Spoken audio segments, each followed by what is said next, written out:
Welcome to Indiana Sports Beat Radio. So for the thousands in attendance and the millions watching around the world.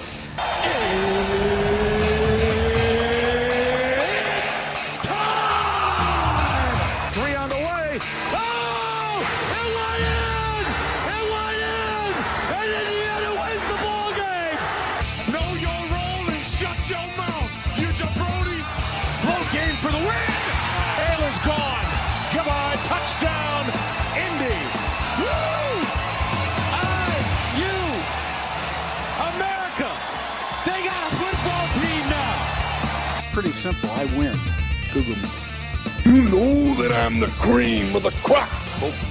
Now, here's Jim Coyle. Hello, everybody. Welcome aboard another edition of Indiana Sports Beat Radio. It's a little frigid. Breaking news. It snowed a lot. How are you? Have you dug out from the Snowmageddon here for 2026? As actually, I think we're celebrating the anniversary of the blizzard from '78. Nobody's celebrating, but yeah, Snowmageddon. John over in Ohio. Man, yeah, it came, but we knew it was coming, so no big surprises there. As you shouldn't be surprised. We knew it was coming, and it came. It's here, baby. And could have been worse. Could have been on a Monday when it hit. I know that people are. I don't know what the roads are like. I'm going to be honest, because I didn't even think about going out beyond the studios. And yeah, that just looks bad out there. But I know people have to get out and about and are out and about. So be safe. Got to get to work. Got to get home from work. Be careful. Man, I know that it came in and it kept coming. And that's what made it so difficult, is it just kept coming. And so it's hard to keep things clean when, because it takes a while to make a pass.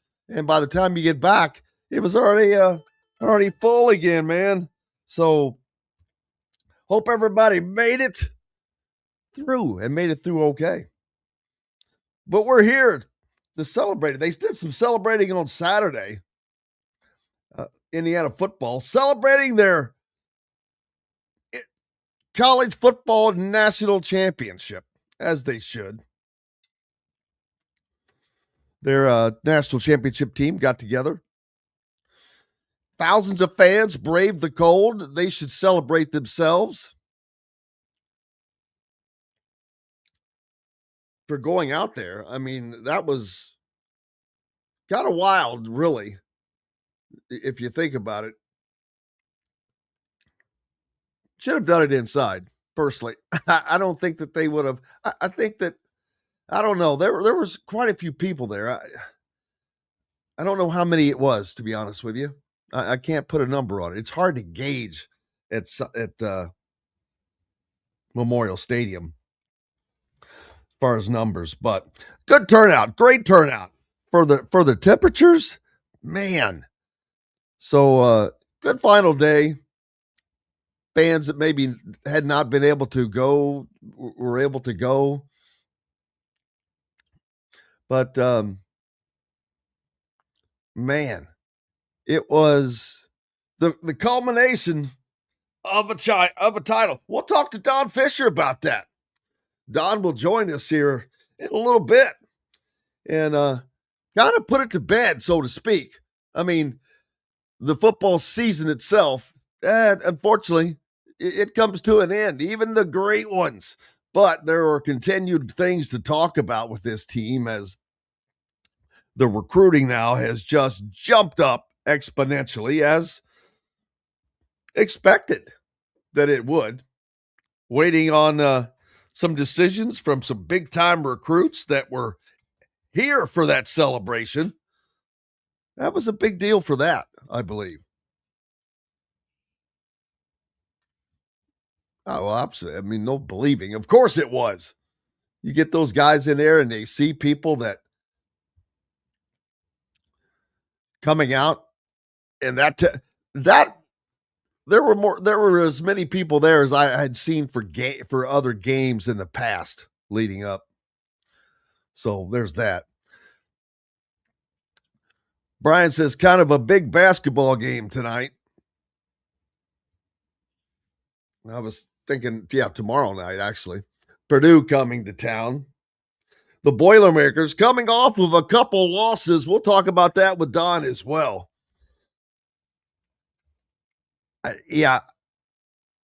You would think that this is a good time to catch Purdue.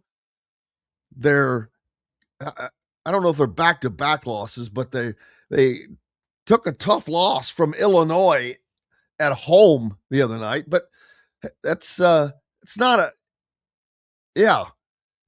Talk about a freshman for Illinois had 42 points. Who the hell what freshman has 40 points? Man, that's not the guy that I was thinking for Illinois. That's what makes those teams so dangerous. Can Nebraska go undefeated, Russell Askey? Hey, yeah, they can. They have so far. So can they? Yeah, they can. And it would be crazy as hell. That would be the craziest thing yet. That would be crazier. I don't know. Boy, that would be up there. That would be up there. Yeah, I think it's a bad time to catch Purdue. They're not happy. They're not playing well. They need a win, and they just have. They're more talented than Indiana. Let's just be honest. I don't know who in the hell is going to begin to try to stop Trey Kaufman-Renn. They don't have that guy that I've seen. Now maybe someone steps up. We'll see. We shall see. I don't think Reed Bailey can slow him down. Sam Alexis, we'll see. It may be a team effort. The biggest thing that I think Indiana has to worry about is stopping or slowing down the guards of Purdue, either Fletcher Loyer or Braden Smith, because the thing Indiana has had a bad time with, stopping perimeter guards from scoring big time. I mean, they've given up big numbers to several guards. And the key to holding Purdue down is holding Smith and Loyer down. But if you don't, and you let those guys get loose and start knocking them down, you're in trouble. And Braden Smith is good with the ball. He will find open guys. Someone is going to have to guard him. And I mean guard him without fouling and fouling out. That's going to be Indiana. I mean, those three guys right there, which it's not all Purdue has, but those three guys alone are going to be a gigantic challenge for Indiana. That's tomorrow. So we'll talk more about that tomorrow leading into the game. We'll mention it, and we'll bring it up with Don as well. But he was the MC of the Master of Ceremonies, of course. He is Indiana's lifetime Master of Ceremonies for everything. But the football celebration that happened over the weekend in Bloomington at Memorial Stadium, he was out there braving the cold as well. And it was cold. Oh, Mellencamp. Yeah, even Mellencamp. They got Mellencamp to show up. Saying, hurt so good, kind of. Had Omar Cooper join. I'm like, oh, yeah, Omar's not a singer. Neither am I, but yeah. Hey, but he got up there and tried to, anybody that did that, biggest thing from Omar, waiting for a decision, man. Is he going to stay or go? Some big decisions already made for Indiana. They're getting back Carter Smith, big time. Somebody else, too, elected to come back. I think, Tyreek Tucker. That's a big keeper for Indiana right there. Hey, let's take a break. I don't want to be late for Don. We'll talk about all that and more when we come back. Indiana Sports Beat Radio. Jim Coyle with you. Don is up next right after these messages. Andy Moore Honda Bloomington has the deals for you, like great savings on the remaining 2025 Hondas. First-time buyers get more than expected. The Honda Civic and HR-V are the most popular vehicles for first-time buyers in the U.S. Andy Moore Honda Bloomington also has a quality selection of pre-certified used vehicles. And check out the selection of Andy Moore Honda Bloomington's 2026 models, like the Honda Passport, Honda CR-V Hybrid, Honda Ridgeline, and more. ISB Radio with Jim Coyle is brought to you exclusively on the Zone by Andy Moore Honda of Bloomington, Bloomington's #1 Honda dealer. Huddle up, football fans. Tailgate season is here, and nobody gets you ready for game day like Academy Sports and Outdoors. Swing by your local Academy store or shop online at academy.com to find everything you need, from grills to jerseys and more. Be a watch party legend with gear from top brands like Nike and Under Armour, all at unbeatable prices every day. With 8 Academy stores across Indiana, including our Bloomington location, fun can't lose, and neither can you. Gear up today at Academy Sports and Outdoors. If you're looking for a new home in the Indianapolis area, you need Cheryl Sizemore from Brick and Ivy Realty. Cheryl Sizemore has over 2 decades of experience, and that could be the difference in getting the home you want in today's tough housing market. Reach out to Cheryl at CherylSizemore@gmail.com or 317-701-0838. That's 317-701-0838. Let Cheryl Sizemore sell or find your new home today. Looking for a place to have fun with the family, friends, or both? Head to Dave & Buster's by College Mall in Bloomington. Dave & Buster's has a wide array of games for everyone, and Sunday is fun day, half off of all games. There are $10 wings, $5 drafts, $5 margaritas for mom and dad watching the IU games on Dave & Buster's giant wall TVs and flat screens. Head out to the new Dave & Buster's by College Mall in Bloomington. Eat, drink, play. Welcome back, Indiana Sports Beat Radio on this Monday, and hoping to warm you up, thaw you out. The Don is with us. Don Fischer, the voice of the Hoosiers and lifetime master of ceremonies for Indiana. You got to handle those duties one more time this past weekend, Don, on a day that you probably, like the rest of us, rather have been inside. But you, along with thousands of Indiana football fans, braved those temperatures. There were more people there, Don, than I can remember games that there was not that amount of people at.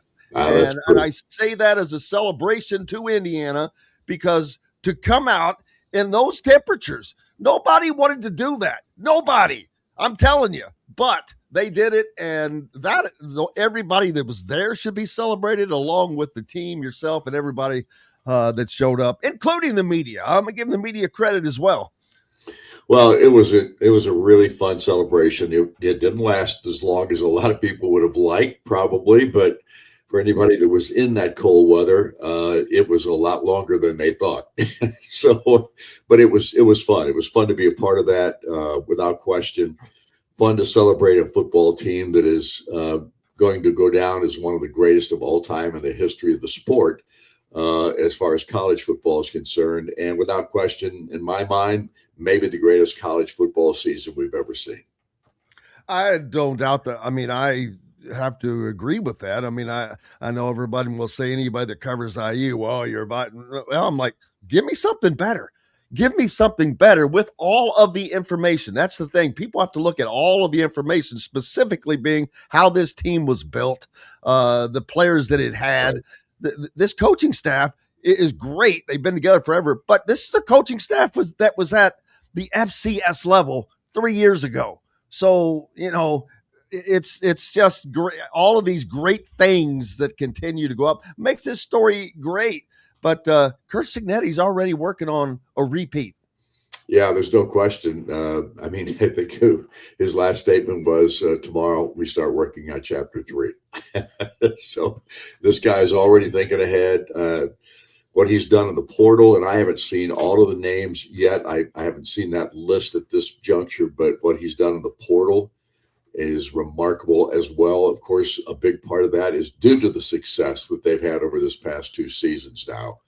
And we're just going to continue to flow. I think I don't see any drop off in any of the kinds of things that you might see where people are. I mean, he's really back to work already. He's been back to work since the game ended.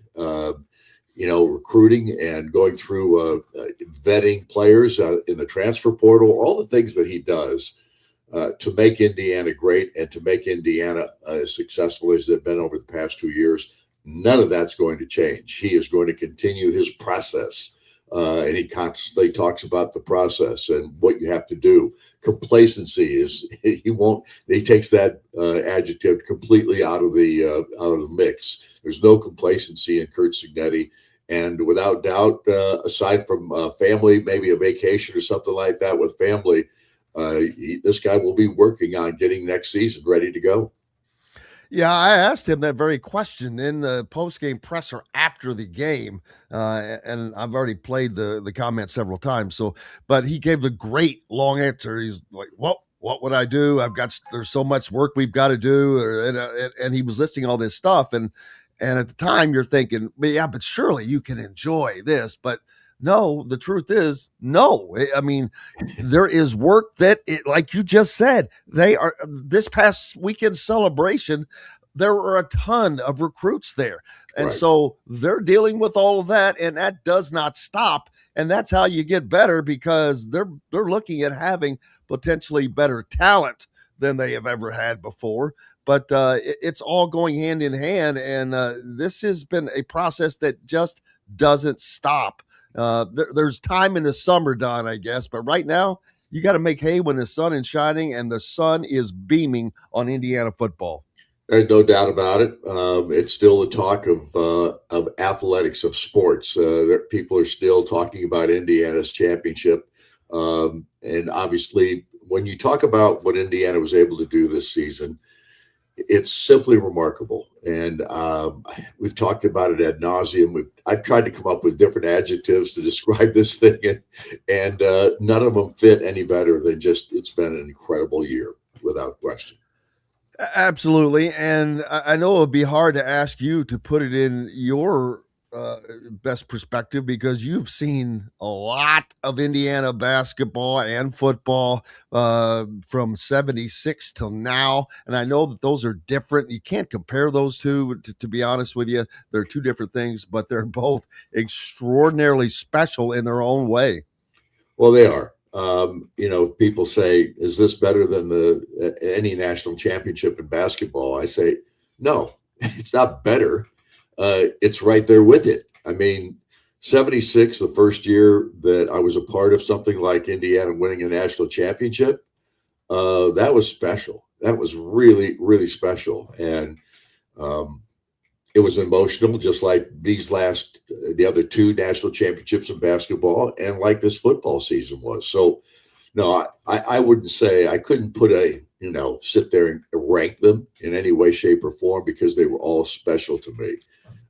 So I just look at this as being a continuation of Indiana University greatness in that context. This is a program that has gone through rough times and survived it. They've gone through situations where they had to let somebody go, or somebody was let go because of struggles that they were having from a coaching perspective. I look back, and there's so much history to this program, and so much of it is great history. And so it's just, I don't want to get any further than that in the weeds on this kind of stuff, because I start thinking about other things that have gone into it. And I just look back and look at the people that are in charge right now and say, this university could not be in better hands. No, it's in great shape, and going forward, the football program where it is, and just to know that is just to know it's in good hands, just to know that this football program, Don, is going to be competing for these. It doesn't have to win them. Just knowing it's in that level is mind-boggling all by itself. Forget about this 16-0 undefeated regular season, first one in modern football ever. Forget about that Yale team. That doesn't count. Even with that, just being knowing that they're in this going to be in this conversation year after year, it's still mind-boggling, Don. They're going to be competing to win the Big Ten title again next year and the national title again next year. It's knowing that is just wild. Well, yeah, I mean it's entertaining because that's what, athletics and sports on football and basketball and all those kinds of things these are all entertainment venues. Everything is entertainment from this. And look at how closely people follow all sports these days. Football, of course, is probably the number one sport in our country now. It took over some long time ago from baseball and essentially basketball as well. But I still look at it like I was a kid.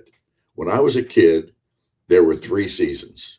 There was football season, there was basketball season, there was baseball season.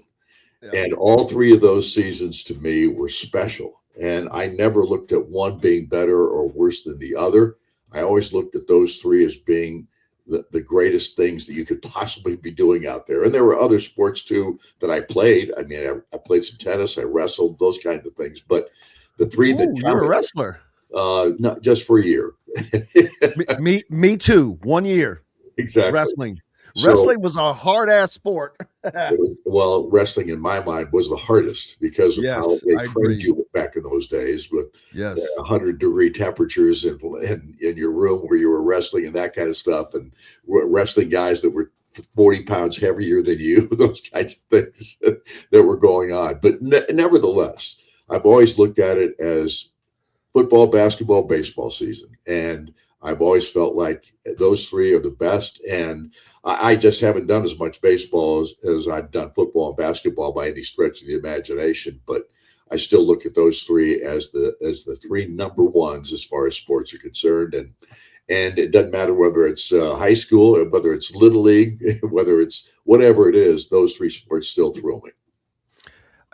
And Don, for you I'm not asking you to compare because again, we just talked about that and that is futile, but having done an undefeated basketball championship, which it was so early in your career and you would not know what lies ahead and yada.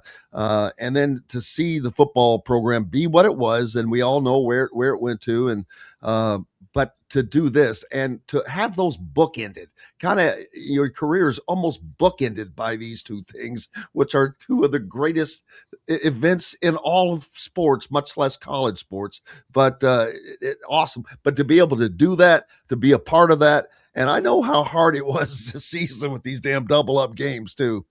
Yeah, well, it's the job that I love. It's doing play-by-play is what I got into this business to do, and I'm doing exactly what I love to do. So that's the best part of this thing. We got to say something about basketball here because obviously, Purdue coming to town. Yeah, ends a 4-game losing skid to the Rutgers Scarlet Knights. A terrific performance, really, by Indiana, 82-59 in that ball game, and 3 players with double figures, over 20 points, 27 by Lamar. Tucker had 22 and a double-double with 10 rebounds and 23 from Nick Dorn, who continues to emerge as one of the key players on this basketball team. And Peyton Connerway played minutes in this ball game, but he still didn't play a ton because of that ankle, but he still played, which is critical. And now, of course, I don't know how much what this weather's done to practice time and all that kind of thing. I know they practice, so there's no doubt that's going to happen. And Purdue right now struggling a little bit with 2 straight losses. They've lost 3 times now this year. I'm sure they're going to come in loaded for bear in regard to playing Indiana in this rivalry matchup tomorrow night. So it's going to be special in that context alone. And I know this weather plays havoc with our crowds and things like that, but if there has ever been a crowd needed in a ball game, it is this one on Tuesday night. Tomorrow night, Indiana fans need to be in the stands, and I know it's tough to get places these days, but if you can't get there yourself, give your tickets to somebody that definitely can get there because this crowd's going to be needed for that energy against Purdue. Yeah, without question, because one of the things Indiana has struggled at, Don, is slowing down really good guards. And bad news for Indiana is Purdue has really good guards. Right. Braden Smith and Fletcher Lawyer, both very, very potent from the 3-point line. But Braden Smith, very, very dangerous just with the ball in his hands. He is great at finding guys, all-time assist leader, and he can knock the shots down as well. If you guard them well and can slow them down, you have a chance. I don't know who can keep up with Trey Kaufman-Wren. That's going to be a big challenge for the Hoosiers. Yeah, there's no doubt. It's going to be a tough ball game, but Indiana, if they play up to their capabilities, will give Purdue all they can handle. Don, the voice of the Hoosiers, make sure you're tuning in and get that varsity app, I guess. I might as well promote that. That's the best way to catch them, man. Lock them in. Appreciate you, sir, as always. Yep. Give me a call later today if you would. Will do, buddy. Have a great one. Don Fischer, the voice of the Hoosiers, joining us here on Indiana Sports Beat Radio. And, man, big game for basketball tomorrow night, the Boilermakers. I mean, yeah, it's a tough ask, no doubt. But it's one of those opportunities you just need to have one of those games. Whether it's against Nebraska or Purdue or Illinois or Michigan State or Michigan, somebody, have one of those games where you beat somebody one time. Yeah, Brian says first place in the Big Ten on the line. And the Big Ten, man, how about the battle at the Big Ten? You got to love it. It is just fun to watch. The parity that we're looking at this year in the Big Ten is pretty wild. Trying to pull up getting the standings pulled up here. Roll up one more time. Come on, there we go. Michigan right now at the top, but Nebraska really, I'm sorry, at the top, of course, as they are undefeated still. They're 9-0 in conference play. They're 20-0 overall. Let's take a quick break. When we come back, we'll talk to the man about town, Greg Rakestraw. Appreciate you being with us. Lots more coming up right after these messages. The ISC Sports Network is your home for sports content across the Hoosier State. Find us live on TV and streaming or archived on our website and our app. The ISC is your one-stop shop for the content you want to see, including high school sports, college sports, and other great events throughout the year. Subscribe to our streaming service and get access to it all. ISC, local lives here.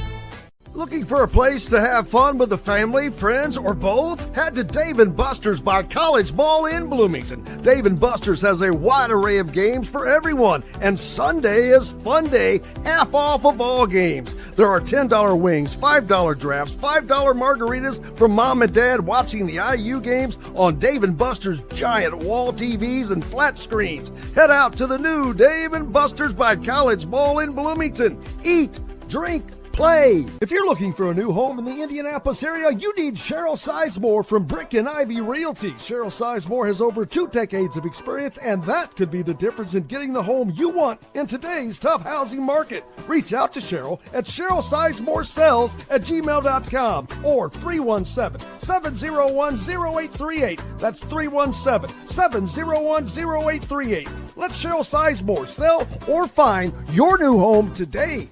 Andy Moore Honda Bloomington has the deals for you, like great savings on the remaining 2025 Hondas. First-time buyers get more than expected. The Honda Civic and HR-V are the most popular vehicles for first-time buyers in the U.S. Andy Moore Honda Bloomington also has a quality selection of pre-certified used vehicles. And check out the selection of Andy Moore Honda Bloomington's 2026 models, like the Honda Passport, Honda CR-V Hybrid, Honda Ridgeline, and more. ISB Radio with Jim Coyle is brought to you exclusively on the Zone by Andy Moore Honda of Bloomington, Bloomington's #1 Honda dealer. Welcome back, Indiana Sports Beat Radio on this Monday. It is cold. It's snowy out there, of course. We knew it was coming, and they didn't lie, baby. The cold is here, the snow is here, and Greg Rakestraw is here. Man, Rake, how did the weather? I guess the weather probably didn't impact you much because it came in like a lion on Sunday for the most part. No, it did. So it's supposed to have IUND and Purdue Fort Wayne yesterday, and that got bagged. And in all of my years of doing the IUND or IUPUI games, that's the first time we've had a game postponed. I've done games where I think we played in front of 4 people, the non-COVID year, in terms of a blizzard. I remember and you'll remember this, the huge snow before Christmas in 2004 that paralyzed like Southern Indiana for like 3 or 4 days. IUPUI was playing in Louisville's old Billy Minardi Classic, and we were playing in the consolation game. We were playing New Orleans at Freedom Hall for about 50 people, which is real fun. That's like 3 feet of snow. That was had to go to golf announcer voice so players wouldn't hear me during a free throw. Having a college game postponed is serious. It kind of tells you how bad it was yesterday. Then I was supposed to have a high school game Saturday night. They got moved up, and so we lost our television window. So Pike and Carmel Friday night as scheduled. Marion University doubleheader Saturday afternoon is scheduled. Pairing show last night, since that's just a handful of us needed to produce that went off as scheduled for high school girls basketball. And thankfully, I had scheduled myself a pretty short week or a pretty laid back week this week. So can kind of ease into the week as we dig out of the snow. Yeah, and there is plenty to do there digging-wise, and so good thing no more is coming at least, but the cold, it's not going anywhere for any time soon. But that's okay. We're used to dealing with that. And like you said, it doesn't usually cancel many things, but this was a biggie. But lots going on, and good thing it happens now instead of late in the year where you can still move things around. But a high school, had they even gotten back to playing just yet? So from a high school standpoint, the girls have one more week of the regular season left to go. And so there are some teams that I've joked of, like, if you live like south of US 50, you may be done for the regular season. You're going to be on a post at that point in time. But then from a boys standpoint, there are 5 more weeks of regular season play before we get to the first round of the tournament. So literally after this week, we'll have state tournament games for 8 consecutive weeks. Man, that's a lot to keep going on, and but it is that time of year. You've got the NFL that is winding down, or not winding down. It is in the playoffs as we're ready for the Super Bowl now, which is kind of crazy to me, Greg, that the Super Bowl can be that close to the end of the college football season. But it's because you think about this stupid 25-day gap where teams don't play. We used to be so used to that and didn't think another thing about it because it was for a bowl. One game, you're like, all right, you're just used to that's how it was because the bowls around Christmas and New Year's, yada, yada. Well, that's no longer the case. It's not how football is designed anymore. And it's because of the TV contracts at the moment, but that's going to change. I think that eventually we're going to see a model that is closer to that of the NFL because you don't need this gigantic gap off. Next year, the national championship, Greg, finishes on January 25th. We're not even we just passed January 25th yesterday. So in essence, tonight would be the end of the college football season. My God, that's a week away from February. So a couple of things. One, we've never cared about this before until now. Amazing how that works. And obviously we haven't had this system until the last couple of years. 2, we actually used to care about guys taking finals. And we tried to put bowl games around the Christmas holidays because that way you could travel to the one postseason game your team was going to play instead of traveling to 3 or 4, like several Indiana fans did, travel to all 3 games. So yes, I could see the system changing a little bit because, frankly, I think the caring about scheduling around somebody's finals or how guys do academically, I think that's largely going away. So again, I think you'll see the system speed up. And what I'm hearing, and I think this is fair and I think this is accurate, And you're even seeing it a little bit at like the smaller college levels. So Labor Day moves back a week this year. Labor Day is kind of about 5 or 6 days into September. And you're going to see a lot of schools play the week before Labor Day to give them more calendar space. And I think to be honest, as college football and the National Football League become more competitors, and then that's the way this is heading, I think you will see college football really start to ramp up in mid to late August and basically try to take up space that the NFL has basically ceded. Has basically said, all right, here's preseason football, and then we'll give Labor Day weekend to the colleges, and we'll start the weekend after. And so what college football is going to do to get out of the way of the NFL playoffs is they're going to start their season earlier and then start their postseason earlier as well. Yeah, and they're going to have to look at redesigning some of how this college season goes, but that won't come for at least another season because they're sticking to the model of 12 teams next season, which honestly I don't think that they need more than 12 teams. No. They just need to get it right on which 12 teams are in there and how they select those 12 teams. That's a bigger issue to me. So I don't know, Jim. They seemingly got the national champion right. I kind of think the system worked out okay this time around. Oh, absolutely. There's some things they do right, and I'm not saying it's all wrong. It's not, but they just certain teams. I don't believe the G5 teams belong in there. Yeah, but I'm also okay with having a system that keeps 130 teams kind of active and available. And I mean, and again, that's the other Division I model, because you've got a system that maybe works is too strong of a word, but involves 360 schools. And so that is the parallel. And again, it's the whole thing that I went back to in terms of paying athletes and NIL and things like that. I said, listen, there's going to be the law of unintended consequences, because the system we have now, or the NCAA the NCAA men's basketball tournament basically funds 90 sports at 3 different divisions from a championship standpoint. And that's going to go away. And again, I think some people don't care, but a lot of people in college athletics do. And so if James Madison and or Tulane gets in the playoffs and ends up being cannon fodder, but that keeps 130 teams at the FBS level, I'm okay with that. I can live with that.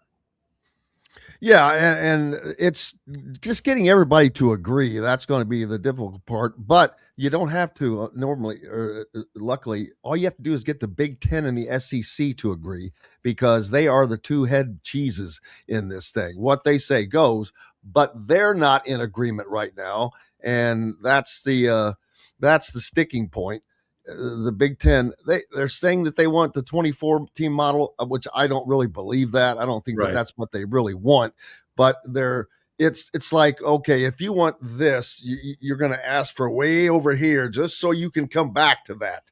And the SEC, of course, they're want anything that they think will help. I think the less teams they prefer, because right now there's still this unworthy belief that the SEC is what the SEC used to be. It's not. Those teams are not. I don't care what they think. You know what? It's been proven. Look at the bowl records from this season alone, last season, last 3 seasons. It's that mantra, that mindset has to change. And once it does, and now these conferences, Greg, are going to 9-game conference schedules, how will that change things going forward? I think I forget that next year, the SEC specifically is going to play a 9-game conference schedule, and they have the 10 P4 requirement along with that. And we'll see if the Big Ten adopts that as well. You know, that was obviously a thing at one point in time that has been chucked to the wayside. Remember those days before Indiana won a national championship and we were starting to complain about, well, they're not playing anybody. Clearly it worked out for them.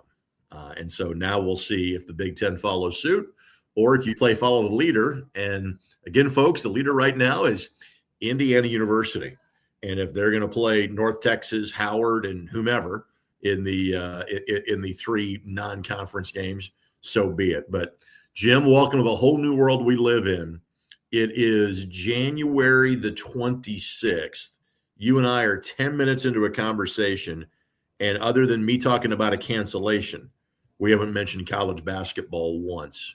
Oh, it's been mind-boggling. I mean, right up and through. This is I'm normally so into basketball by December that the other football stuff, whatever's coming up, is still just a nice little. It's the salad before dinner. It's an appetizer, but now it is the entree. And it's crazy. It's still the entree. We're talking about the recruiting, talking about, Indiana has never had a 5-star, Greg, and they're potentially going to get one. There is one looking at them very intently, and it's a kid from Indiana. It's a kid from Lawrence North. It's a kid where Omar Cooper went to school. Davion Chandler, I believe, went to Lawrence North. So he's got that. He's looking like, man, and they're the odds-on favorite to win it again. And so he is, Monshin Sales is the young man you're talking about, and he will be a senior, and he has basically played since he's a freshman. He is also a state-level track and field athlete. He is a sprinter at 6'5". And I will tell you, Jim, because I do so many of their games, he actually played both ways for them this year. They're kind of the large schools, one of the teams that will put a couple of guys on both sides of the ball. And for as talented as he is as a wide receiver, I thought he was even better as a safety because having that wide receiver background, he knew where to jump the route. And because of having that sprinter speed, the ability for him to close down the route was amazing. Now, he still may be a wide receiver going forward, but having that ability at 6'5" to have sprinter speed and cover half of the field, I think he's a major college prospect as a wide receiver. I think he is an NFL level player as a defender. So I'm curious if down the road at some point in time that changes. But again, folks, to give you an idea of the whole new world that Indiana lives in, Kalen DeBoer was on campus at LN last week. All right. So we're talking about, and Alabama has come in and poached kids before. And obviously there's one in this class in Jeremy Finch Jr. from Warren Central that's going to Alabama. Emil Ekiyor, defensive lineman or offensive lineman rather from Cathedral, was there in the not too distant past. Sometimes you have guys that go the transfer route and work their way, like Garrick Dieter that played at South Bend, Washington. But Alabama has occasionally dipped into the state of Indiana.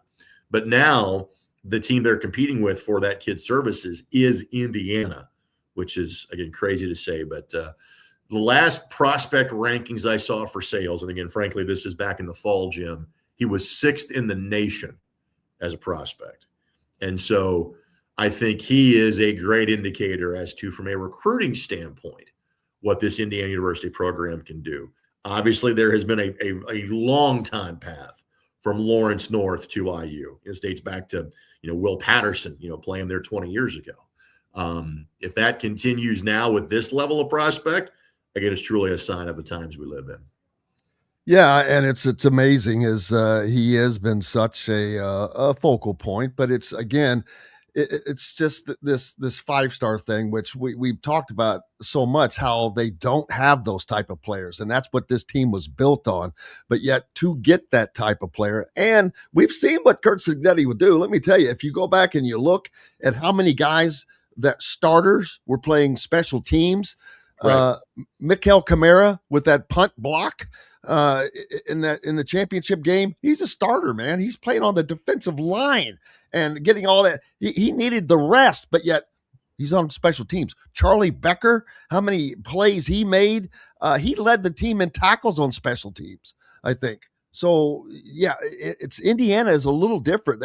I think Kurt Cignetti is just old school football. I mean, back when you played your best, if you can, and he does that, as you've mentioned, quite well. And those kind of guys, man, they're special athletes, and that's what people don't understand. I know that sometimes the stars don't always work out, but a lot of times they do, and it's just evident. It's their athletic ability, their acumen, so many different things that go into what you see in an athlete.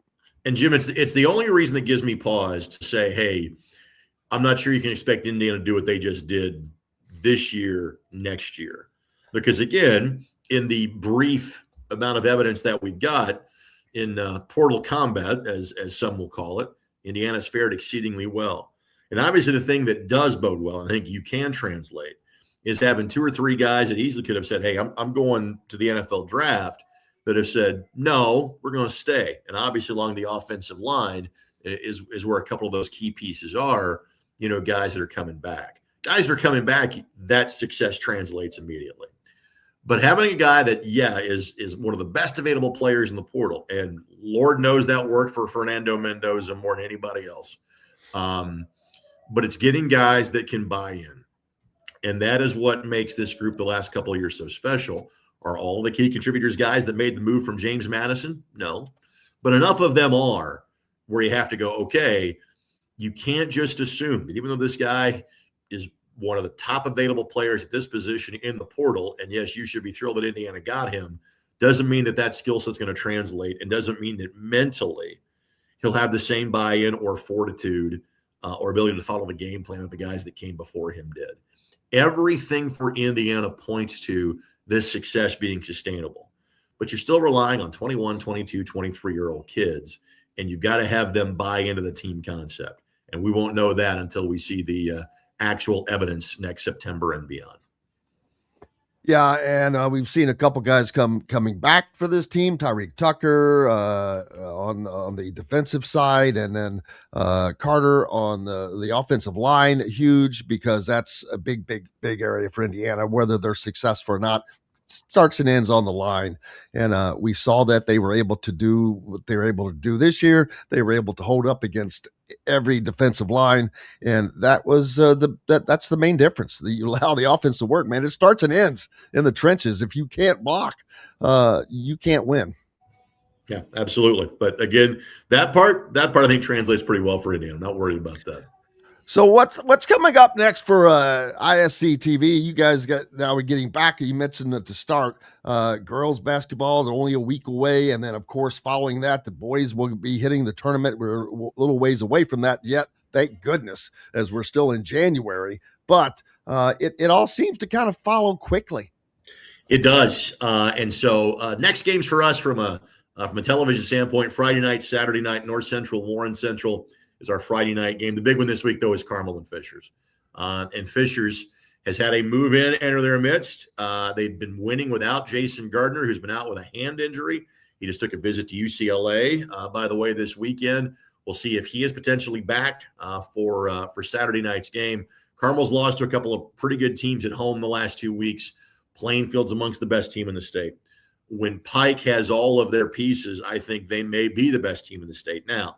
They lost at Fisher's 2 weeks ago, so let's say that. But I think Pike's ceiling is as high, if not higher, than anybody else. And Pike beat Carmel in overtime on Friday night. So Carmel's a very good team, and they're in the midst of a stretch where they play 4 consecutive home games against other teams that are ranked in the top 10, which makes them very easy to televise. So Carmel and Fishers is our big game coming up on Saturday night, and both the Friday and Saturday games can be seen on MyNDTV 23.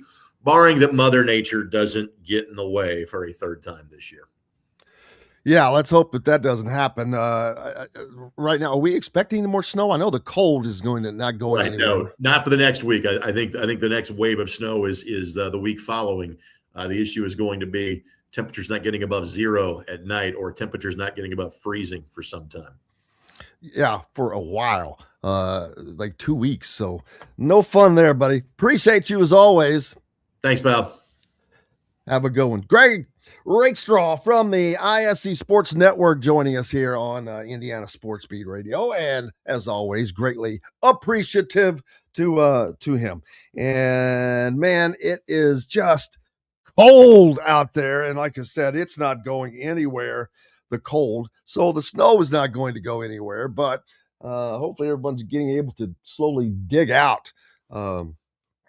I look outside the studio windows and I see nothing but snow everywhere. And it just was coming down. It just didn't stop. And I remember looking out, all right, it's just not covering the field. How about the yesterday in the game, the Denver game? The start of that game, nothing. And then it started snowing, and then boom, they couldn't do anything. It was wild to watch these running plays that they were running, and a defender would be 2 yards away from the guy, but not able to catch him because you couldn't move so well in the snow. Crazy to watch that. But the Super Bowl is set. The Rams go down. They lose. How about them apples? Who did you have winning? Because, and then, of course, the NFL draft is coming up. We're still waiting to see what Omar Cooper is going to do. I'm trying to figure out when the deadline to enter the draft. Someone said it was over, so he could have entered and not said it because you're allowed to come back, I believe.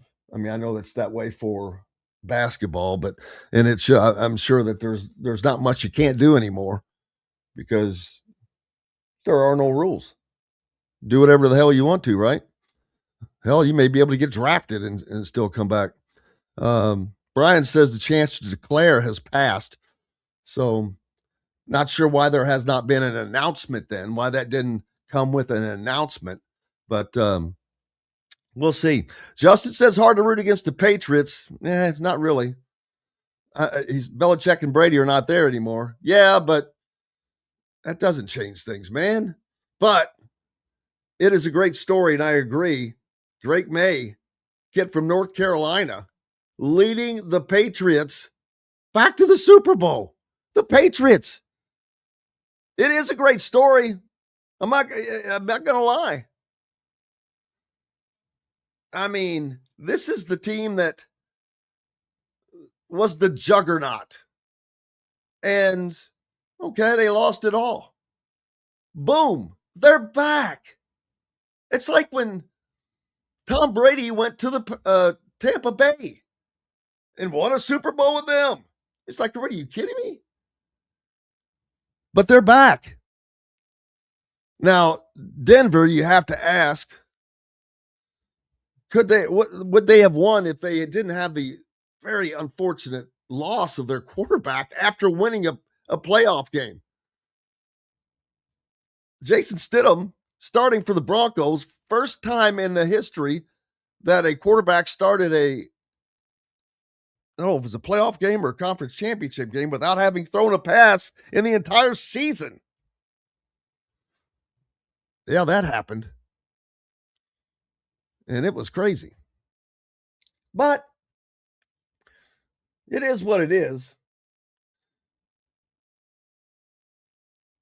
Patriots and the Seahawks. Who picked that? Who had that on their bingo card? Not I. But we get to wait and see that now. But this college thing is way too close to the college season ending, and it's going to be later next year. They're going to be right by each other. Yeah, the layoff is just way too long, and I don't like it. I'm not going to lie. No reason for it. But they'll have to go through all of the agreements, not agreements, and all of that to get it figured out. We've got it figured out. We're going to take a break. Appreciate you being with us. More coming up. Dylan Sinton. Dustin Dopirak will join us a little later on. Back with more right after these messages. Andy Moore Honda Bloomington has the deals for you, like great savings on the remaining 2025 Hondas. First-time buyers get more than expected. The Honda Civic and HR-V are the most popular vehicles for first-time buyers in the U.S. Andy Moore Honda Bloomington also has a quality selection of pre-certified used vehicles. And check out the selection of Andy Moore Honda Bloomington's 2026 models, like the Honda Passport, Honda CR-V Hybrid, Honda Ridgeline, and more. ISB Radio with Jim Coyle is brought to you exclusively on The Zone by Andy Moore Honda of Bloomington, Bloomington's #1 Honda dealer. Huddle up, football fans. Tailgate season is here, and nobody gets you ready for game day like Academy Sports and Outdoors. Swing by your local Academy store or shop online at academy.com to find everything you need, from grills to jerseys and more. Be a watch party legend with gear from top brands like Nike and Under Armour, all at unbeatable prices every day. With 8 Academy stores across Indiana, including our Bloomington location, fun can't lose, and neither can you. Gear up today at Academy Sports and Outdoors. If you're looking for a new home in the Indianapolis area, you need Cheryl Sizemore from Brick and Ivy Realty. Cheryl Sizemore has over 2 decades of experience, and that could be the difference in getting the home you want in today's tough housing market. Reach out to Cheryl at CherylSizemore@gmail.com or 317-701-0838. That's 317-701-0838. Let Cheryl Sizemore sell or find your new home today. Looking for a place to have fun with the family, friends, or both? Head to Dave & Buster's by College Mall in Bloomington. Dave & Buster's has a wide array of games for everyone, and Sunday is fun day, half off of all games. There are $10 wings, $5 drafts, $5 margaritas for mom and dad watching the IU games on Dave & Buster's giant wall TVs and flat screens. Head out to the new Dave & Buster's by College Mall in Bloomington. Eat, drink, play. Welcome back, Indiana Sports Beat Radio on this Monday. Glad to have you along and glad to be joined by Dustin Dopirak from the Indy Star, Pacers beat writer. How's the snow shoveling going? Maxine, do a good job? I have not shoveled yet because I got home at like 3 a.m. I hear you. I got stuck in Oklahoma City for an extra day, and I spent all day yesterday at airports. I had to go from Oklahoma City to Houston to Chicago, and I got back to Indy. Landed in Indy about 2 a.m. Forgot where I parked my car. It was a great time to forget where you park your car in the airport. Got back. I don't know. Like they don't plow my streets, so like I like just parking the car was actually like the hardest thing I had to do last night. Was like find a place on the road to park the car.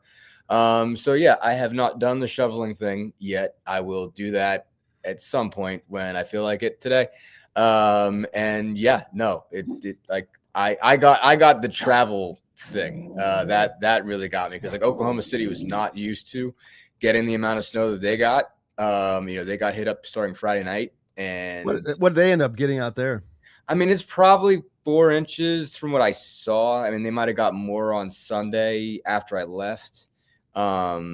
It was pretty clear still after I left. I don't know if they got hit with another wave, but probably 4 inches, but just not, they're just not used to it. It was really something. The highway was fine, but like it was in the part of town that I always stay in. It's called Bricktown. It's like about probably a half a mile away from the arena. Yeah, I mean, like I don't know when they I guess they plowed. Maybe, it was really something. Yeah, this storm pattern, whatever you want to call it, it went all the way down to my daughter's in school at Ole Miss in Oxford, Mississippi, and they got hit with ice and everything down there. She was gone. She went to Louisiana to get away from it. Yeah. But yeah, it's crazy how far this thing stretched down. But glad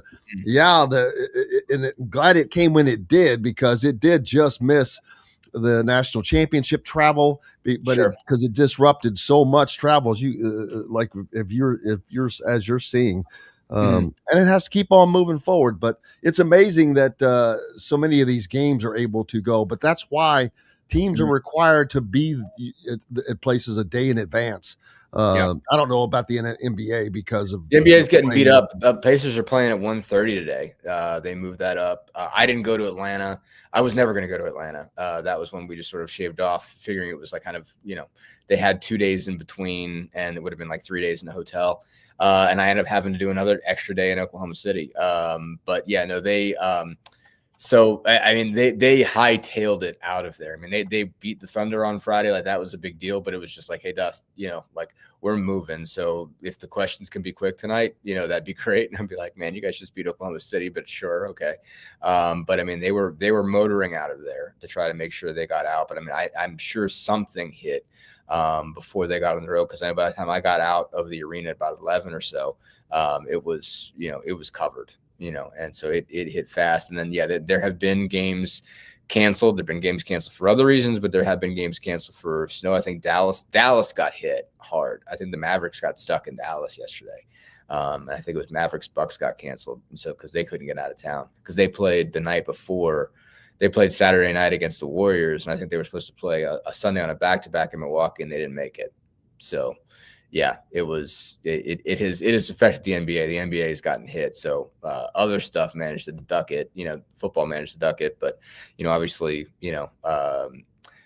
Denver got a fair amount of snow yesterday in a game I didn't get a chance to watch. So yeah, it's been everywhere. Yes, it has, and as are you normally, but it's slowing things down. But how about the little run the Pacers went on? I mean, they didn't have a run; they won one game. Well, but they win 3 in a row before that? They won 3 in a row. They went on the road. They lost 3 in a row, and then they beat. So Oklahoma City on Friday was a big deal because it's the first time they've been back. Since Game 7, since the Halliburton injury. Halliburton decided not to go. I was told, that there's not a formal reason, but Taylor Rooks got a hold of him.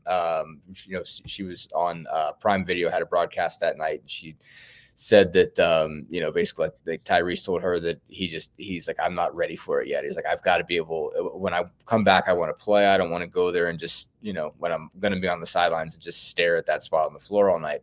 But without him in the building, they were still charged up for him. I mean, like Andrew Nemhard volunteered and said, it's the Tyrese Halliburton revenge game. Like, we wanted to get this for him. We wanted to get this because we remembered what it was like to lose this one. It was a big deal. They were fortunate that Oklahoma City was missing a bunch of guys.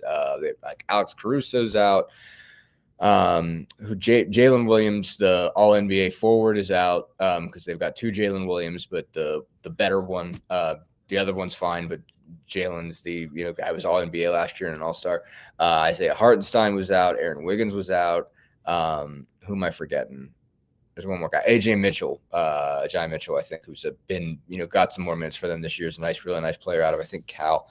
So they were missing 5 guys that matter, plus the 2, young guys they've got that just haven't played yet because they had surgeries. They're down a bunch of dudes, and that made a difference. Basically, they took advantage of that. They did a good job. They Pacers used a smaller lineup and just kept them guessing all night. Had a great shooting night. A bunch of guys came together, played well. Jarris Walker got 26 points. So it was like one of those nights where like everything went right, and like they got one of those wins that's gonna stick with them. That they're gonna feel pretty good about. So it's one win. It feels like more than one win, but they're still 11-35. Yeah, and the good thing is, and I know it's weird to look at it this way, knowing that there's not going to be a successful end to the season. It just is what it is. But they're going to battle like they are battling. But they're probably going to benefit when it comes to the draft. Yeah.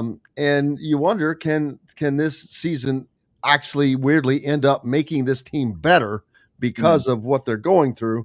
But you also look back, though, when in the annals of the NBA, when teams are on these runs, it's like boom, maybe it's 2-3 years, whatever it is, but it's a limited amount of time to where that particular franchise, whatever it is just buzzing at the elite level. I mean, you look back to the Celtics and the Lakers, all that. It's within these windows. Well, you have that window, so you really hate.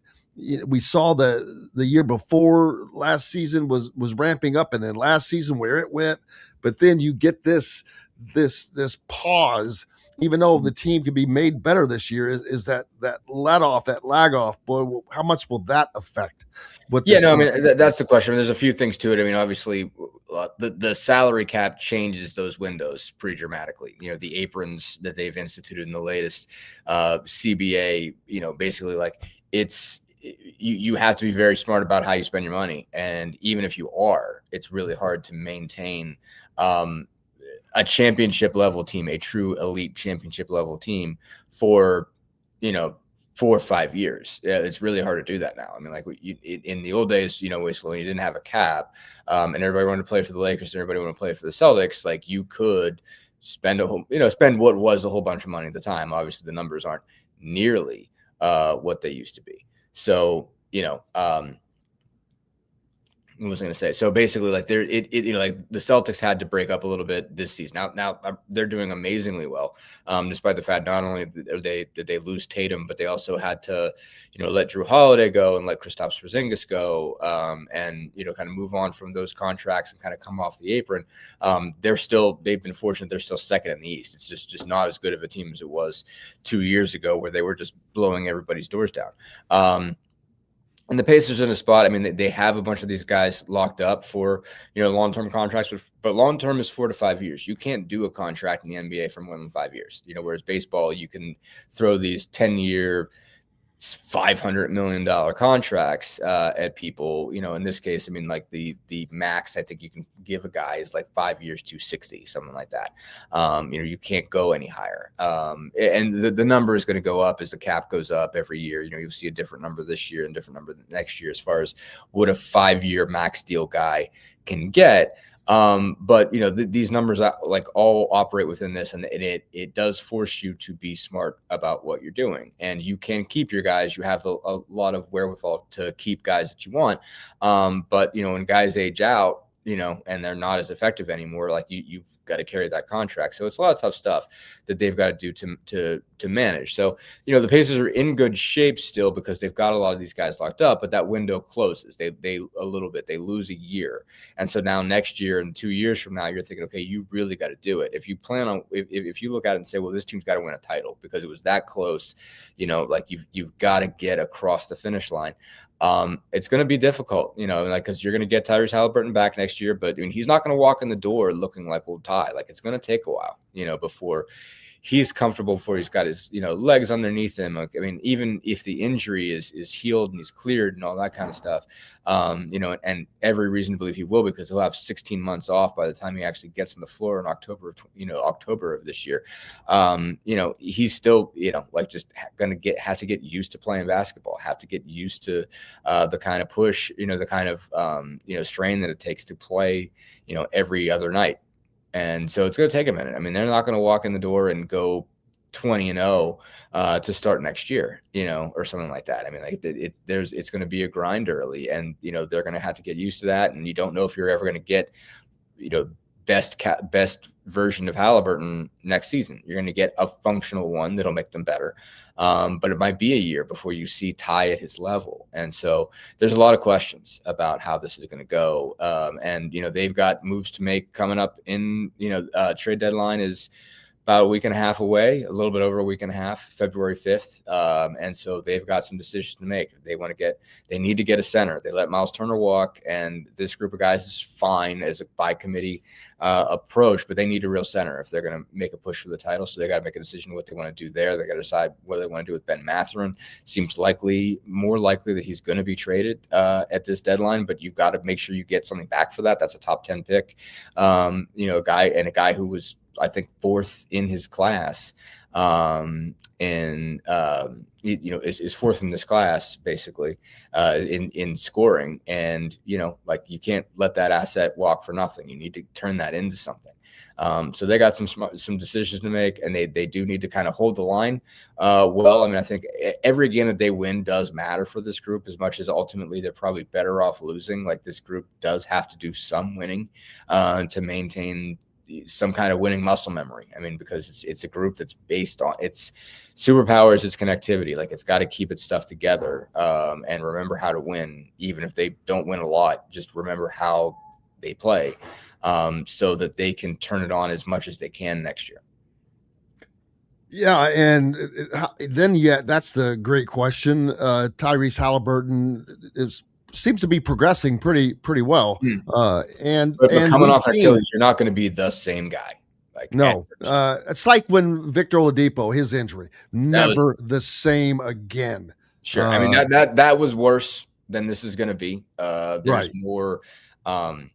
It didn't go right for a lot of reasons, not all of which I have ironclad down, like Victor complained, as far as I think he had some of his guys that he was working with. I don't know. Like, there was a lot going on in that situation that was different and that was unique.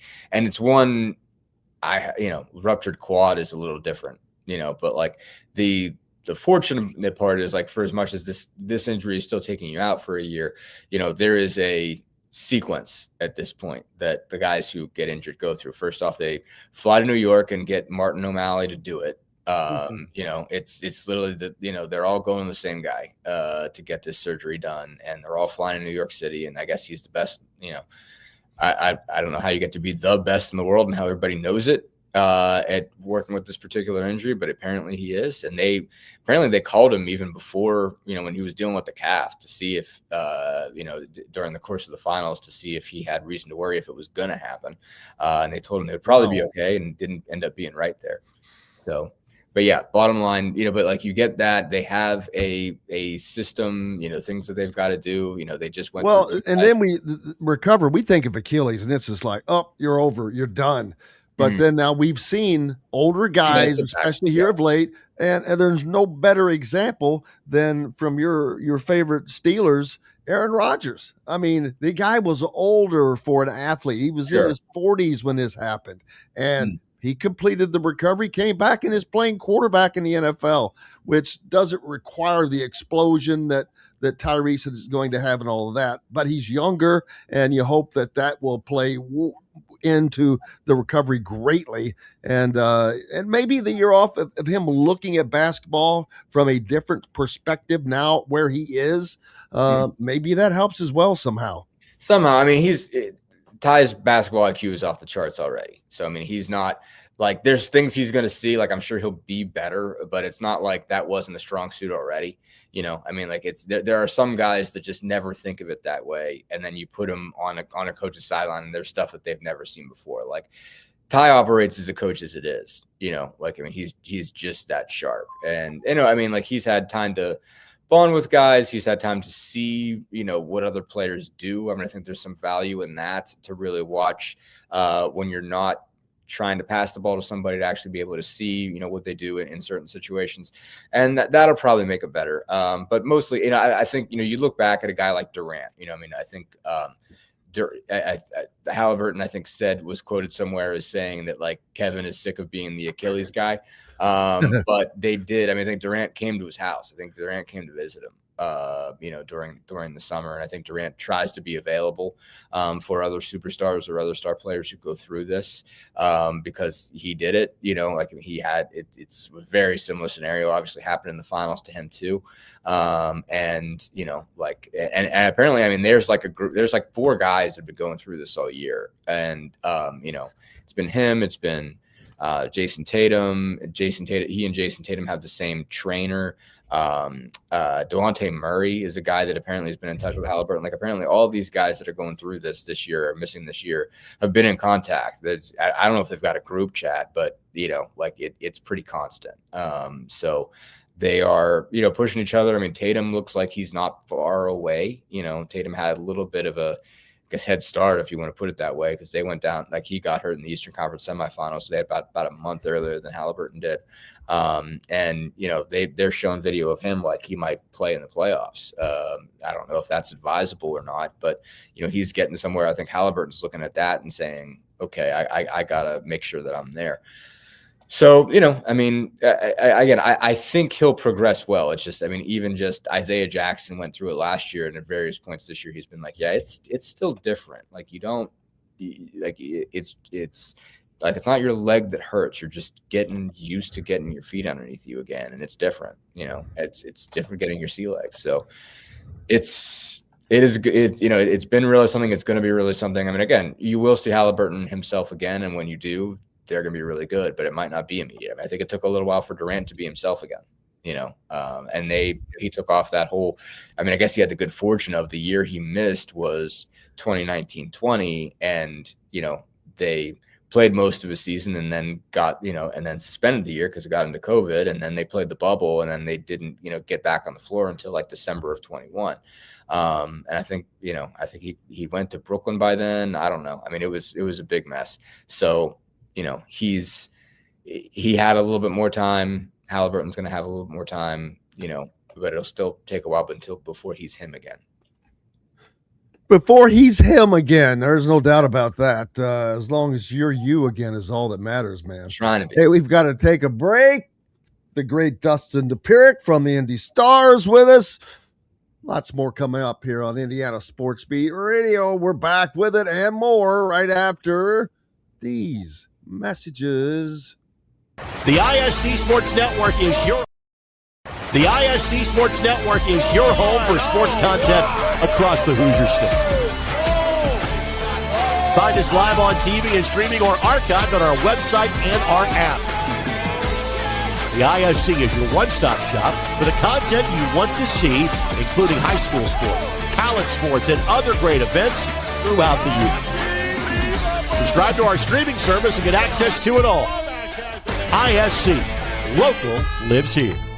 Looking for a place to have fun with the family, friends, or both? Head to Dave & Buster's by College Mall in Bloomington. Dave & Buster's has a wide array of games for everyone, and Sunday is fun day, half off of all games. There are $10 wings, $5 drafts, $5 margaritas for mom and dad watching the IU games on Dave & Buster's giant wall TVs and flat screens. Head out to the new Dave & Buster's by College Mall in Bloomington. Eat, drink, play. If you're looking for a new home in the Indianapolis area, you need Cheryl Sizemore from Brick and Ivy Realty. Cheryl Sizemore has over 2 decades of experience, and that could be the difference in getting the home you want in today's tough housing market. Reach out to Cheryl at CherylSizemoreSells@gmail.com or 317-701-0838. That's 317-701-0838. Let Cheryl Sizemore sell or find your new home today.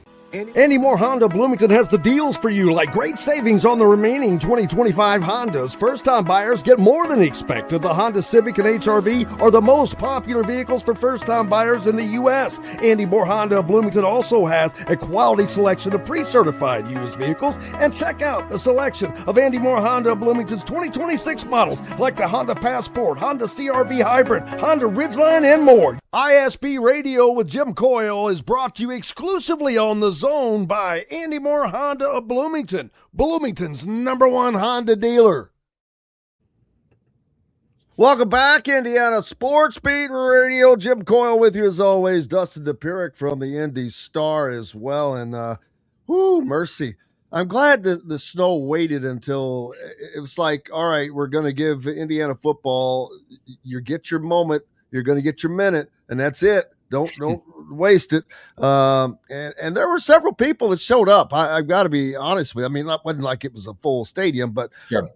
It had the weather not been what it was, I would have been curious to see what that turnout would have really been like. Sure. Because it probably would have been pretty damn good.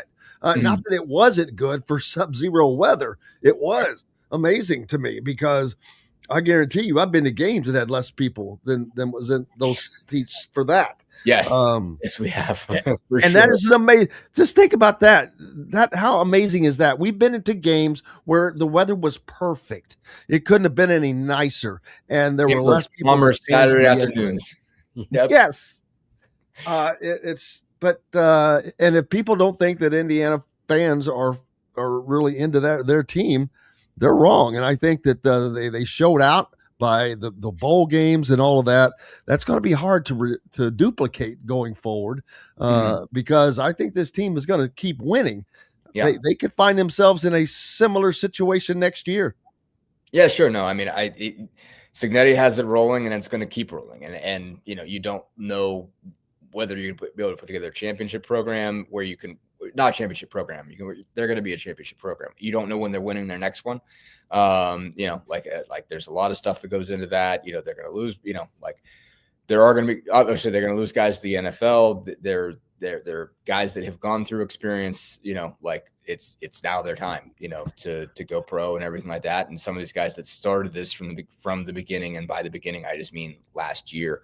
They are going to go reap their professional rewards. But obviously it's working just fine as far as just getting in players out of the transfer portal. It's going to work for high school recruits. I mean, he is going to be able to continue a really, really good level of talent. You don't know what's going to happen when it hits the air and you have to actually play people.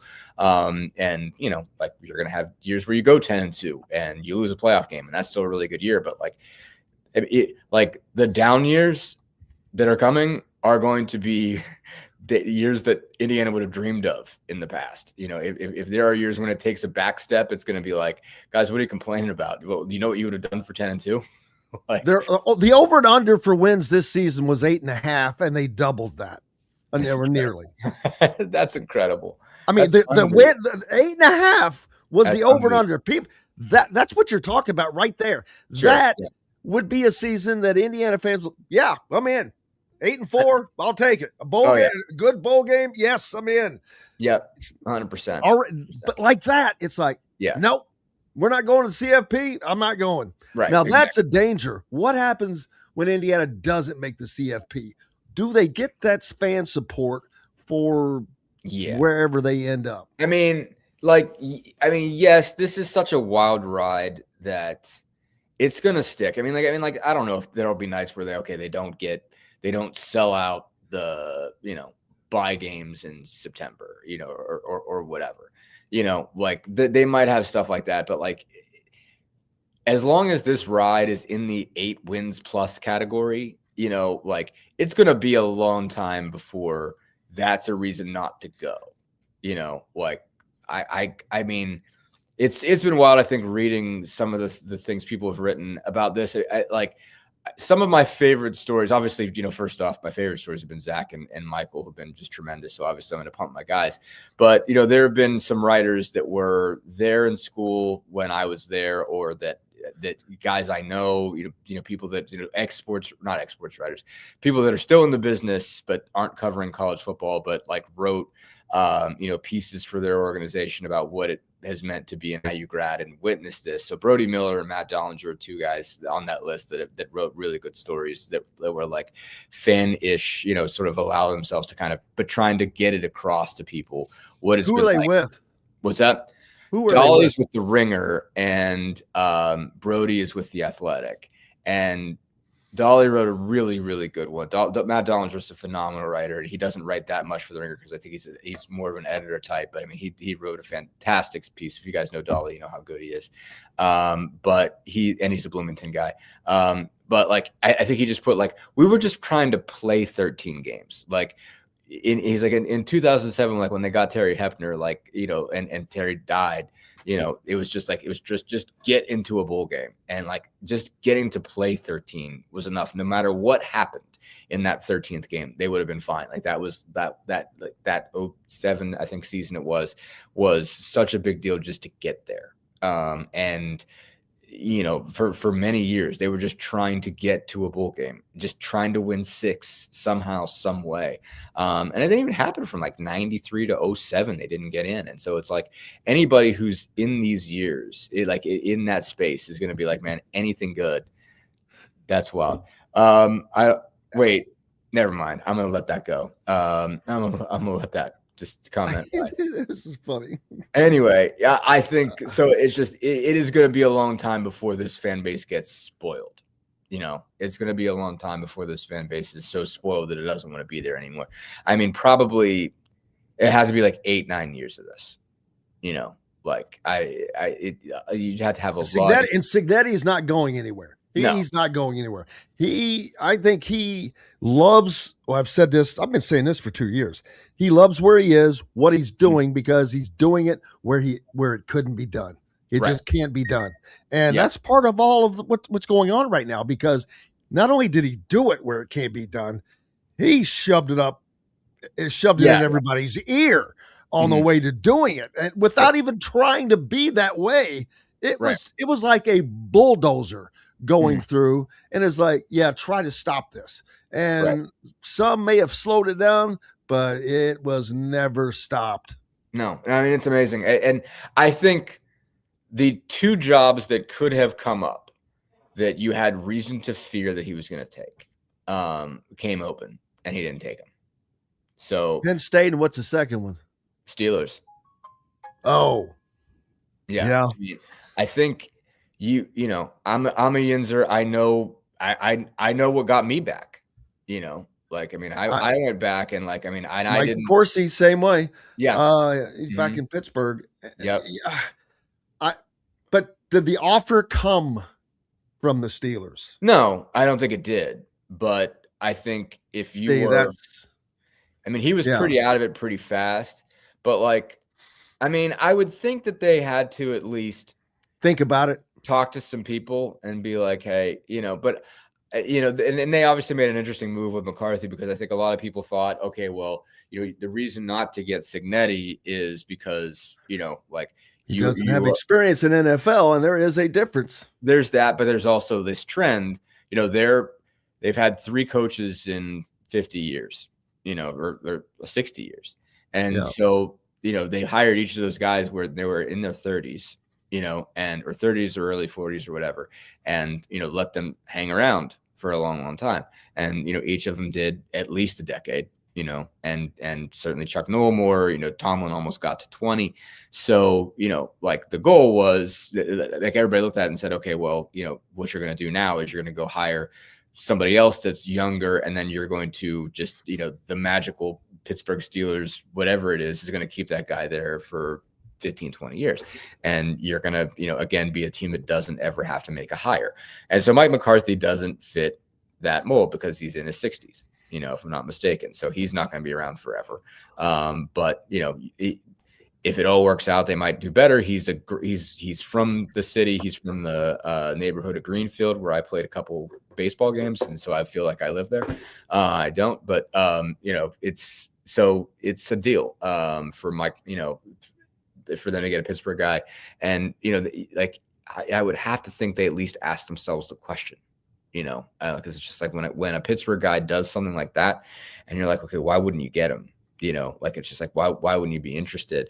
And, again, it might, he said he's a college guy, and there is a difference, the NFL Network did like one of those like top 10 things years ago that was like top 10 guys who failed going from college to the pros. And I think they just did it because they were mad at Bobby Petrino, they just wanted to get people on record saying Bobby Petrino was terrible for like leaving the Falcons halfway through a season.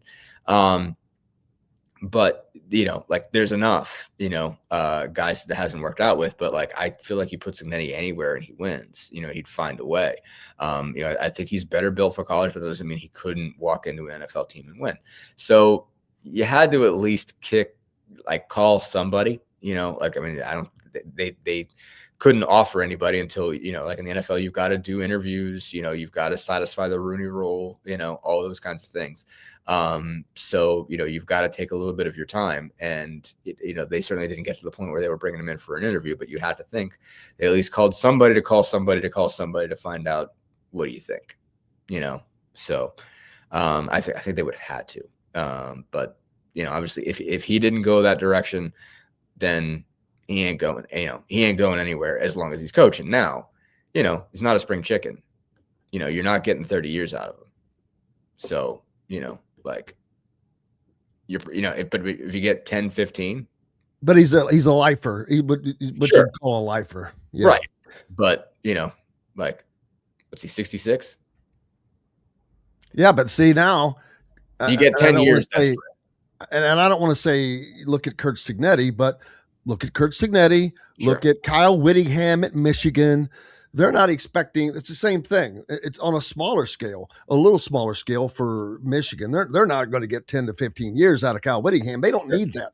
All they need is someone to not get in trouble. Whittingham just needs to bridge the gap.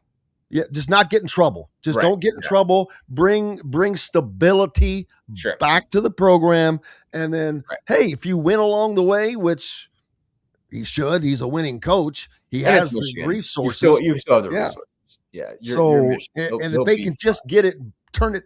We just need you to turn this thing back, turn this ship around. This ship is going and has been going in the wrong direction. Even when they were winning, it was going in the wrong direction because you had coaches that were getting penalized and just don't get in trouble. Just don't spy on people for no reason. Don't have relationships with your assistant, and I don't think they're going to have to worry about that with Whittingham and all that stuff. So I think, I think he's safe. I think they'll be okay there. Dustin Dopirak from the Indy Star with us. Appreciate you, my friend. What is coming up next for you? Yeah, they play here at 1:30. I'll be watching that on TV and covering it from there. And they come back on Wednesday, and I think they got a 4-game homestand. And then the deadline is the 5th. And so, see what all goes on there, be following that very, very closely. And then they have a road trip before the All-Star game. We'll go out for part of that, but not all of it. Just see what direction they head. If you were drafting today, what type of player would you take? I draft. Oh, you've got the player. Okay. Yeah, no, I like, you don't get to watch a lot of college basketball when you're covering the NBA because there's just so many games. But number one, obviously trying to move focus onto that.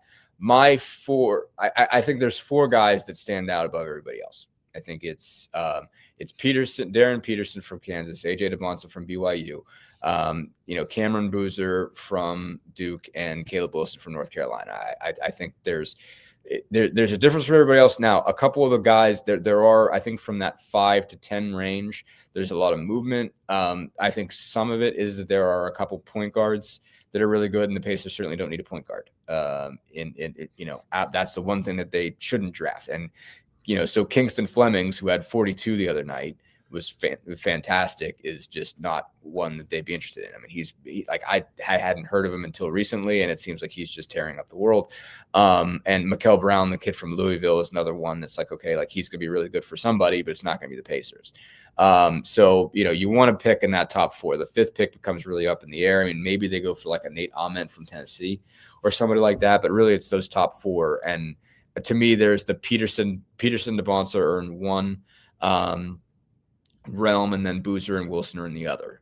So it's Peterson DeBonsa 1, 2. It's Boozer, Wilson 3, 4. And I think it depends on what you need. But to me, I think Darren Peterson is the guy that fits the best. DeBonsa is a heck of a player. I mean, I just watched him. That 43-point game he had against Utah, he was incredible.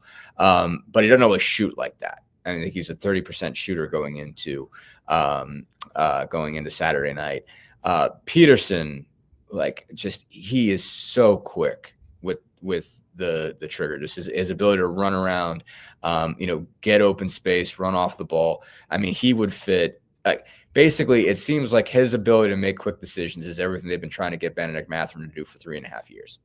And Peterson, I think, is in terms of a point guard in Halliburton's system, he's perfect. He's perfect. And strong getting to the cup, really good moves, but doesn't sit there all day waiting. You watch possession, he gets the ball in his hand for when he shoots it, it's not a second. But I mean, even when he's driving, it's not very long. It's quick, touch to go, type of stuff. And that's what they've been looking for in kind of in a wing shooting guard. So if they get number 1 overall, they're taking, I'd be really surprised they don't take Peterson. If they get number 2 overall, I'd be really surprised they don't take DeBonsa, because I think he's got the greatest growth situation. 3, 4 is interesting because I think Boozer is just an incredibly polished player. I just don't think he looks like he's NBA ready. Yeah, he is. He looks like he's 23. I don't understand how he got to be him. He is physically, not just his play, but physically. He looks like he's been in a college weight room for 5 years. I don't understand how he does it. His calves, they are again, the guys that really put the time in, he looks like he's got Trace Jackson Davis's legs from his senior year. That's kind of the best way I could put it. He is physically built the way Trace was 4 years in. And Trace was pretty big. Trace wasn't, he wasn't he was physically, he was a physically imposing player in college. Yeah. By the time he was a senior, Boozer looks like Trace did as a senior, and that's a compliment to both of them. But Boozer looks that way now. He has got grown man muscle. It looks like it's been there for a while. But he's an incredibly smart player. I mean, I like that grown man muscle. That's he looks like a grown man in every way. And the one thing about that is the ceiling doesn't get a lot higher, but I mean, he's a good NBA player today. If he walks into the league today, he's a good NBA player. You're gonna get 15 years out of him. IQ is off the charts. You can shoot it from all 3 levels. He can score anywhere. He's a powerhouse in the post up. He's not blocking a lot of shots, but he's a really good positional defender, super smart guy. You take Cameron Boozer, you're not going to regret it. You're not going to feel like, man, I wish I didn't have this guy. But you might look at Peterson, Bonsa, and make like, man, they're going crazy. And Caleb Wilson, I'd probably take Boozer over Wilson just because it's a sure thing. But man, Wilson's a heck of an athlete too, man. He could rebound the heck out of it. He's a good enough scorer at all three levels. Man, he can impact a game. So I don't know. Maybe you could talk me to into Wilson over Boozer at 3. But after those 4, there is a drop off, I think. But any of those 4 guys you got to feel great about.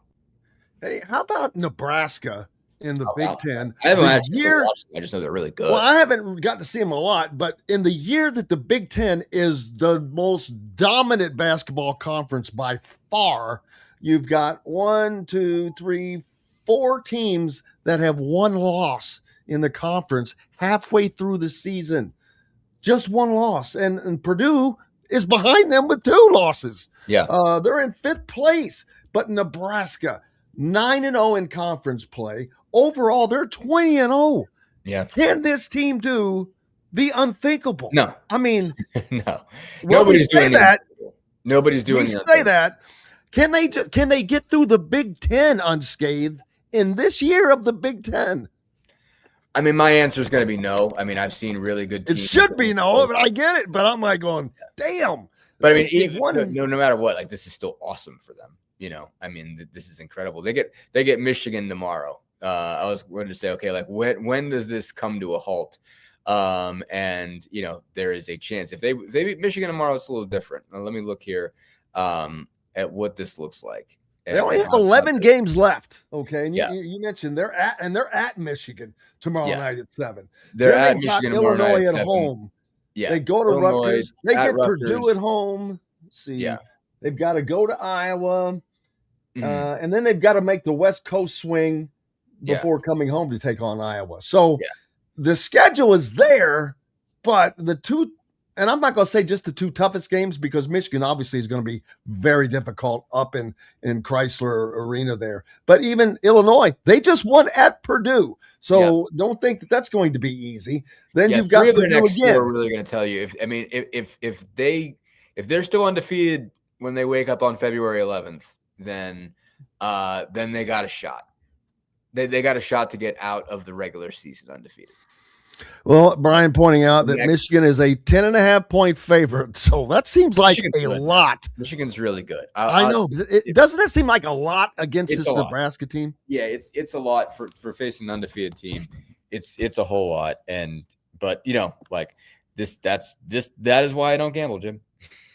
That is why tell me about it, buddy. I always say you just look at Las Vegas. They did not build those cathedrals on losers, baby. If you don't, and if that's not enough, watch Bad Beats. Watch Scott Mantel's Bad Beats. It's great. It's one of the best segments in all of television. It's amazing. It's incredible. And the music is so perfect. It's almost like a Three Stooges episode every time you watch it. I'm doing. I absolutely stop what I'm doing. Like if I'm sitting up writing and it's in Bad Beats comes on and it's like, okay, like I'm watching Bad Beats. Like as soon as you hear the music, you're like, oh, I'm in. Hold on, stop. Yeah. I mean, and it's just like, and they get like Van Pelt gets it to such a degree. And like on one hand, it's good because he is a gambler because he's been there. You know what I mean? Like he knows what there's like. He's empathizing. Did he play basketball at Maryland? I know he went to Maryland. I'd be surprised. I feel like I know that.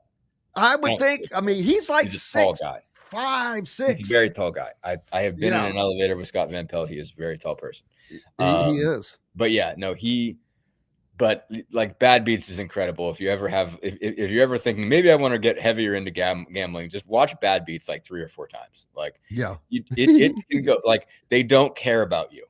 They do not care if you win or lose.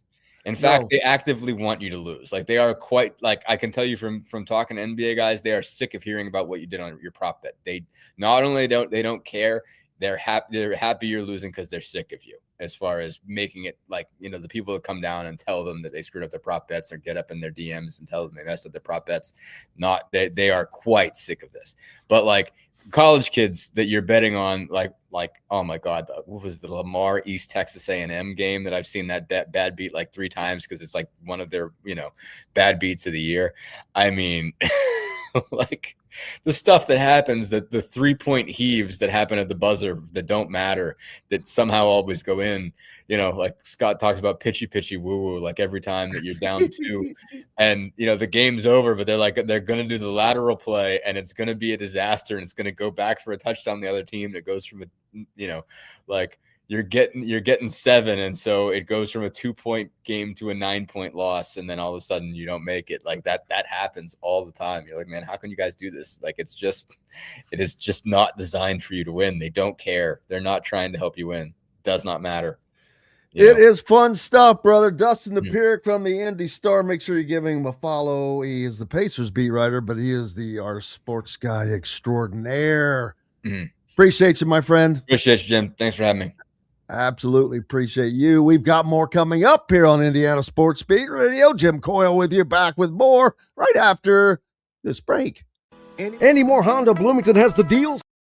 Andy Moore Honda Bloomington has the deals for you, like great savings on the remaining 2025 Hondas. First-time buyers get more than expected. The Honda Civic and HR-V are the most popular vehicles for first-time buyers in the U.S. Andy Moore Honda Bloomington also has a quality selection of pre-certified used vehicles. And check out the selection of Andy Moore Honda Bloomington's 2026 models, like the Honda Passport, Honda CR-V Hybrid, Honda Ridgeline, and more. ISB Radio with Jim Coyle is brought to you exclusively on the Zone by Andy Moore Honda of Bloomington, Bloomington's #1 Honda dealer. Huddle up, football fans. Tailgate season is here, and nobody gets you ready for game day like Academy Sports and Outdoors. Swing by your local Academy store or shop online at academy.com to find everything you need, from grills to jerseys and more. Be a watch party legend with gear from top brands like Nike and Under Armour, all at unbeatable prices every day. With 8 Academy stores across Indiana, including our Bloomington location, fun can't lose, and neither can you. Gear up today at Academy Sports and Outdoors. If you're looking for a new home in the Indianapolis area, you need Cheryl Sizemore from Brick and Ivy Realty. Cheryl Sizemore has over 2 decades of experience, and that could be the difference in getting the home you want in today's tough housing market. Reach out to Cheryl at CherylSizemoreSells@gmail.com or 317-701-0838. That's 317-701-0838. Let Cheryl Sizemore sell or find your new home today. Looking for a place to have fun with the family, friends, or both? Head to Dave & Buster's by College Ball in Bloomington. Dave & Buster's has a wide array of games for everyone, and Sunday is fun day, half off of all games. There are $10 wings, $5 drafts, $5 margaritas from mom and dad watching the IU games on Dave & Buster's giant wall TVs and flat screens. Head out to the new Dave & Buster's by College Ball in Bloomington. Eat, drink, play. Welcome back, Indiana Sports Beat Radio on this Monday. Hey, you can go to my YouTube page, or the ISB YouTube page, and there's a game ball that you can purchase for the CFP Championship from Game Day. These are actual leather. You can smell the leather on there, man. It smells good. Oh, I want to throw this ball so bad, but this is not one you throw. It's got the CFP logo on there, the IU logo on there. Pretty cool stuff. And then there's so much stuff out there from merchandise from this, man, for people to grab, and they will, knowing IU fans. They'll have plenty of it to wear for next season and throughout the summer coming up. Open season, or Indiana opens the season next year, ironically, with North Texas, Taven Jackson.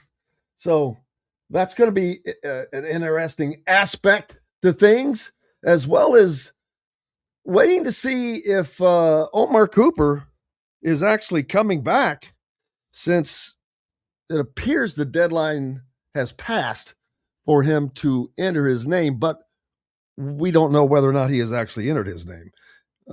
He could have done that and on the sly, and it's just not reported yet. We'll find out sooner rather than later. And if they get Omar Cooper back, holy cow. But I don't know. He's projected as a probable second, third round pick. that's an area where you might go. And if you think your stock is at its best, hey, it's time to go. If this was a regular job, it's not, and people don't view it that way. But if you were in whatever industry you work in, let's say you're a CPA and you want to move up, well, you get that opportunity. Maybe you just hit a big deal. Whatever the case is. Sales, same deal. When your value is at its zenith, you have to take advantage of it. Brian says halfway through the third round. That's not a bad place for certain position players. And I'm not sure it is, and it depends on each draft class, but depending on who took whom in front of you. What's the,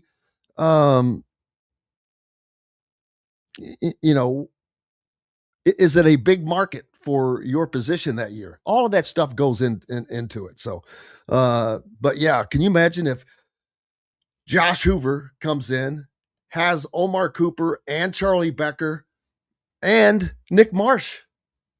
Hello. And you've got the running backs back. Kobe Martin, the great freshman who had a great season. Lee Beebe, who was injured. And you've got Turbo Richards. Holy moly. Yeah, Brian pointing out, he might be making, Omar Cooper is potentially going to make the same amount of money as a third-round draft pick might make. So, do you run the risk of not having as great a season? I don't know that that's going to, as long as he doesn't get injured, I just don't see his value going down. He's not just a wide receiver. He's strong. Omar Cooper Jr., he's strong. He would be a great slot receiver, man, and he's going to get bigger and stronger when he gets to the NFL. So he's one that I don't know that he should go or stay. This one is what I call a tweener, and he's the one that's going to know because he's going to have the information that neither one of us have.